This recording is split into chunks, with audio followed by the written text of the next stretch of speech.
Hi student, today we are going to start the next point, that is the subatomic particles. In last period we learned that the Bohr's atomic model. Bohr's atomic model explained that an atom consists of three particles, three subatomic particles are present. They are as proton, electron and neutron. So subatomic particles of an atom consist of three particles. There are three particles of an atom: proton, electron and neutron. Proton, electron and neutron. These are the three particles are present in an atom. विद्यार्थी मित्रांनो, bourse atomic theory यामध्ये त्यांनी सांगितले की अणू हा तीन विविध घटकांनी बनलेला आहे. Atom consists of three fundamental particles. They are as proton, electron and neutron. Proton, electron आणि न्यूट्रॉन या तीन घटकापासून ॲटम्स अणू हा तयार झालेला आहे. मग यामध्ये first proton protons are positively charged particles. These are the positively charged particles. Protons are present at the nucleus of an atom, and they are present at the nucleus of an atom. Protons हे अणूच्या केंद्रकामध्ये असतात. Protons are present at the nucleus of an atom. They having the positive charge. Protonला positive charge आपला म्हणता येईल. Protons are denoted by letter P. P या लेटरने protons denote केले जातात. The number of protons in an atom is called as a atomic number. Atomic number अणु अंक म्हणजे काय? Atomic number means the number of protons, the number of protons in an atom, the number of protons in an atom is called atomic number. Is called atomic number. Atomic number is denoted by atomic number is denoted by letter Z. Denoted by letter Z. atomic number हा Z या अक्षराने denote केला जातो. आणि atomic number म्हणजे कशाची संख्या? तर प्रोटॉनची. The number of proton in an atom is called as a atomic number. मग atomic number म्हणजे प्रोटॉनच्या संख्येलाच आपण atomic number म्हणता येईल. Atomic number is denoted by letter Z. So these are the first subatomic particles of an atom. हा अणूचा पहिला कण आपल्याला म्हणता येईल जो अणूच्या केंद्रकामध्ये असतो. Protons are positively charged particles. They are present at the nucleus. Protons are denoted by letter P. And next, atomic number. Atomic number means the number of protons in an atom is called as the atomic number. Atomic number is denoted by letter Z. Next subatomic particle is an electron, or we have to take as a neutron. First आपण न्यूट्रॉनच्या संदर्भात माहिती घेऊ. Neutron item मधला दुसरा जो particle आहे त्याला आपण न्यूट्रॉन म्हणता येईल. Neutrons are chargeless. न्यूट्रॉनला कोणता चार्ज नाही, पॉझिटिव्ह किंवा निगेटिव्ह चार्ज नाहीये. Neutrons are present at the nucleus. They are present at the nucleus with the help of protons. Neutrons हे न्यूक्लियस मध्ये असतात, केंद्रकामध्ये असतात अणूच्या, आणि प्रोटॉन बरोबर असतात. Neutrons are chargeless and they are present at the nucleus with the protons. Neutrons are denoted by letter Z. Neutrons are denoted by letter N. Neutrons हे n या अक्षराने डिनोट केले जातात. Number of proton is equal to number of neutron. प्रोटॉनची एवढी संख्या असेल तेवढी संख्या ही न्यूट्रॉनची या ठिकाणी असते. Neutron does not have any charge. It is a chargeless. So neutrons are present at the nucleus with the help of a proton, and number of proton is equal to number of neutron. Next point, electron. Third आपण point घेऊ सब atomic particles, that is a electron. Electrons are negatively charged particles. Electrons are negatively charged particles. They revolve around the nucleus. They revolve म्हणजे फिरणे. Revolve around the nucleus. They revolve around the nucleus. The mass of electron. The mass of electron is less than 1800 times of hydrogen mass. याचा अर्थ काय? इलेक्ट्रॉनचं मास जे असेल, वस्तुमान जे आहे, हे हायड्रोजनच्या वस्तुमानाच्या 1800 पट कमी असतं. The mass of electron is 1800 times less than mass of hydrogen. Then electrons are denoted by letter E. Electronला E या लेटरने डिनोट केलं जातं. Electrons are revolve around the nucleus. So from this electron, the number of electrons यामध्ये आपल्याला सांगता येईल the number of electrons is equal to number of protons. So an atom is electrically neutral. अणु हा उदासीनरित्या विद्युतदृष्ट्या उदासीन आपल्याला म्हणता येईल. Atom is electrically neutral because number of electron is equal to number of protons. So an atom is electrically neutral. इलेक्ट्रॉनची संख्या आणि प्रोटॉनची संख्या ही सेम असते, त्यामुळे ॲटम हा इलेक्ट्रिकली न्यूट्रल म्हणता येईल. त्यानंतर atomic mass number is the sum of proton और neutron in an atom is called as a atomic mass number. Atomic mass number या न्यूट्रॉन झाल्यानंतर आपल्याला समजून घ्यायचे atomic mass number.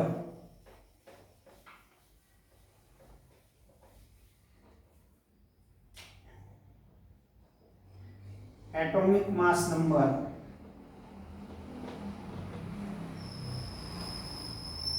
The sum of proton and neutron in an atom is called as a atomic mass number. Proton आणि न्यूट्रॉनच्या बेरजेलाच आपण atomic mass number अणुवस्तुमानांक म्हणता येईल.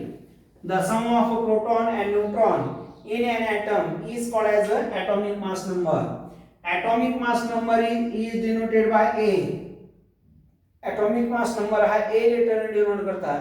A equal to P plus N.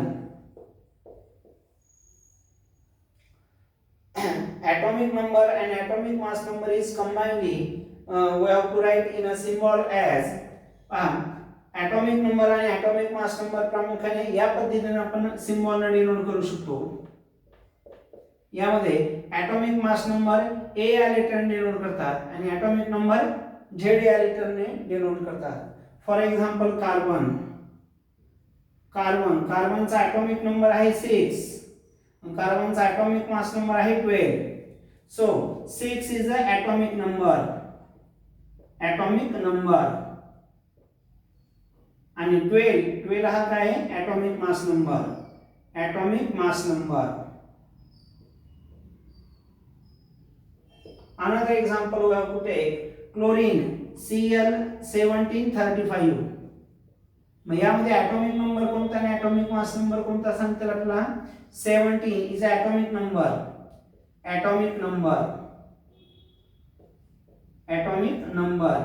आणि 35 ला काय म्हणता येईल atomic mass number.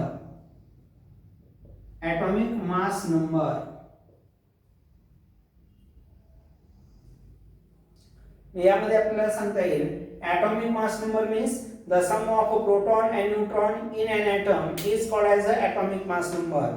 Atomic mass number is denoted by letter A. Combinedly atomic number and atomic mass number we have to written in as आपल्याला atomic mass number आणि atomic number symbol मध्ये असं denote करता येईल. A इथे लिहिता येईल खाली Z. A means atomic mass number and Z means atomic number. First example आपण या ठिकाणी घेतले कार्बन C612. C612 यामध्ये 6 is a atomic number and 12 is a atomic mass number. Chlorine Cl1735, Cl17 is atomic number and 35 is a atomic mass number. हा झाला atomic mass number atomic number च्या संदर्भात. So an atom consists of three fundamental particles. कोणत्याही अणूमध्ये तीन प्रामुख्याने मूलभूत असे कण असतात: proton, electron and neutron. Proton having a positive charge. Protons are the number of protons in an atom is called as the atomic number. Atomic number is denoted by letter Z. Protons are denoted by letter P. The number 2 आपण घेतले neutrons. Neutrons are chargeless. Neutrons are present with the help of a proton in the nucleus. Number 3, electron. Electrons are negatively charged particles. They revolve around the nucleus. The mass of electron is less than 1800 times of a mass of a hydrogen. Then number of electron is equal to number of proton. So an atom is electrically neutral. कोणताही अणू विद्युतदृष्ट्या उदासीन आहे. का उदासीन आहे? कारण इलेक्ट्रॉनची संख्या आणि प्रोटॉनची संख्या समान होते, परिणामी अणू विद्युतदृष्ट्या उदासीन आपल्याला म्हणता येईल. An atom is electrically neutral because number of electron is equal to number of protons in an atom. So an atom is electrically neutral.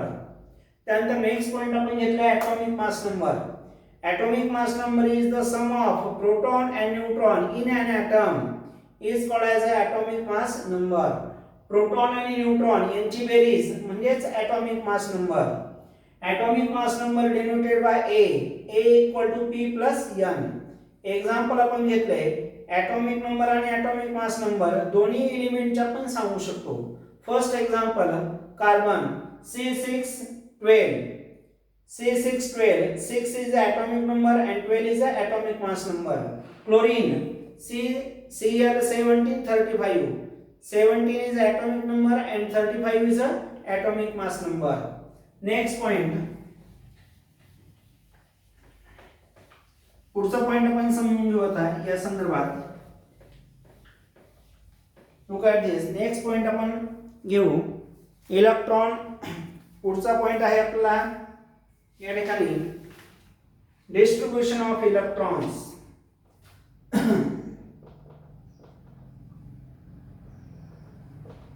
Distribution of electron. As per Bohr's atomic model, electron revolve around the nucleus. Bore atomic model नुसार electron ह्या ॲटमच्या nucleus भोवती फिरतात. मग हे फिरत असताना या ठिकाणी आपला ऑर्बिट शेल या ठिकाणी आपल्याला दिलेले आहेत.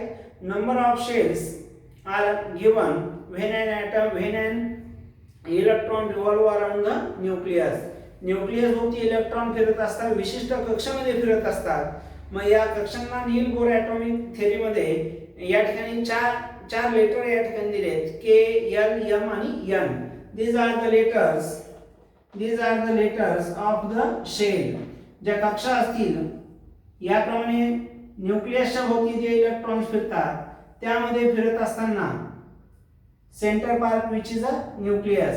पहिले जो ऑर्बिट असेल त्याला K म्हणले, सेकंड ऑर्बिटला L म्हणले, थर्ड ऑर्बिटला M या लेटरने डिनोट केले आणि लास्ट ऑर्बिट जे आहे त्याला N या लेटरने डिनोट केलेला आहे. K, L, M, N. These are the letters are represent number of shells. The first shell which is the nearest to the nucleus. पहिली जी शेल आहे या न्यूक्लियसच्या सर्वात जवळची आहे त्याला आपण K शेल म्हणले, first shell. Second shell denoted by letter L. Third shell or orbit denoted by M. And last shell, that is the last orbit denoted by N. So now we have to explain that how many electrons are present in each orbit by calculating the formula as a 2n square. दिलेल्या प्रत्येक orbit मध्ये किती electrons revolve करतात, किती electrons capacity आहे हे जर काढायचं असेल आपल्याला, तर आपल्याला या ठिकाणी 2n² हा फॉर्म्युला यूज करावा लागेल. we have to know the number of electrons are revolve in each orbit. प्रत्येक ऑर्बिट मध्ये किती इलेक्ट्रॉन्स फिरतात हे आपण या फॉर्म्युलानुसार फाइंड आउट करू. Shell is given shell and number of electrons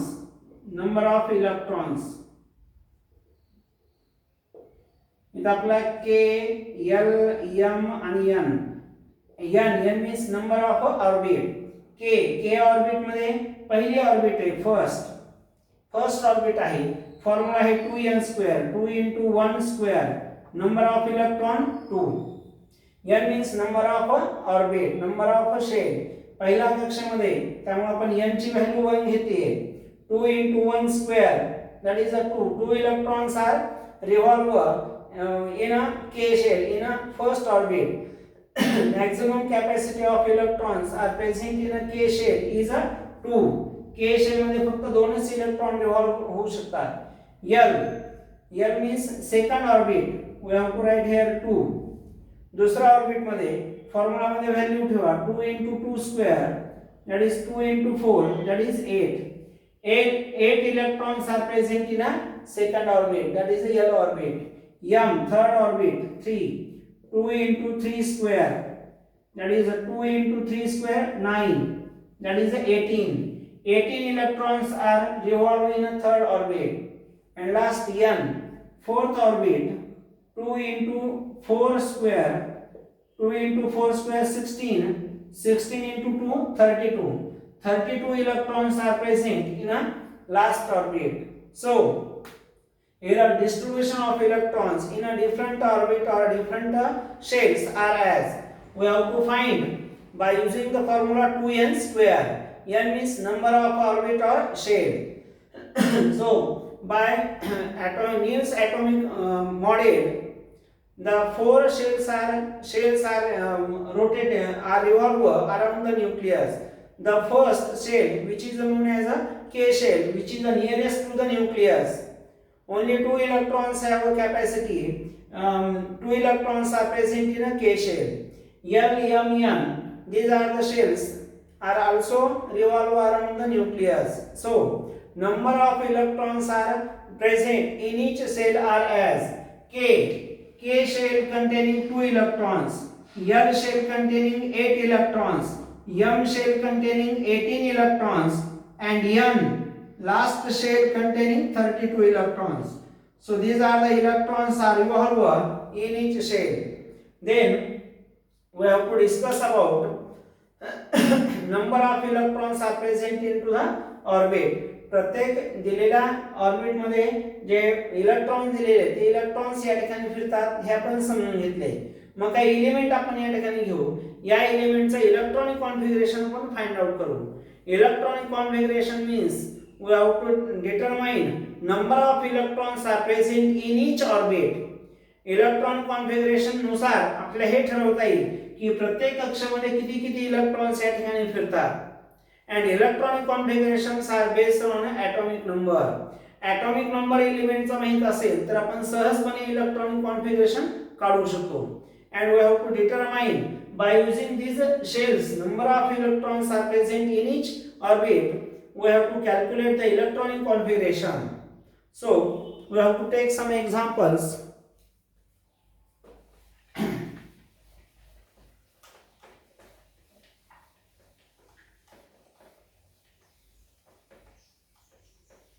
Look at this.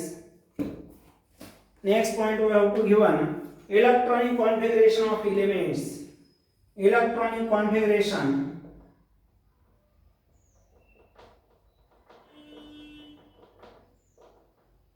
Electronic configuration of elements. दिलेल्या मूलद्रव्यांचं इलेक्ट्रॉनिक कॉन्फिगरेशन, इलेक्ट्रॉनिक स्वरूपण काढायचे. मग हे इलेक्ट्रॉनिक स्वरूपण काढायचं असेल तर त्या एलिमेंटचा ॲटॉमिक नंबर माहित असणं आवश्यक आहे. Atomic number denoted by letter Z. एक चार्ट आपल्याला दिलेला आहे त्यानुसार आपण या ठिकाणी फाइंड आउट करू. First hydrogen hydrogen atomic number किती आपल्याला सांगता येईल 1. मग इलेक्ट्रॉनिक कॉन्फिगरेशन किती 1च, पहिल्याच सेक्शनमध्ये आपल्याला म्हणता येईल. दुसरं एक एक्झाम्पल घेऊ आपण नायट्रोजनचा ॲटॉमिक नंबर आहे 7. मग यामध्ये इलेक्ट्रॉनिक कॉन्फिगरेशन कसं सांगतात आपल्याला, इलेक्ट्रॉनिक कॉन्फिगरेशन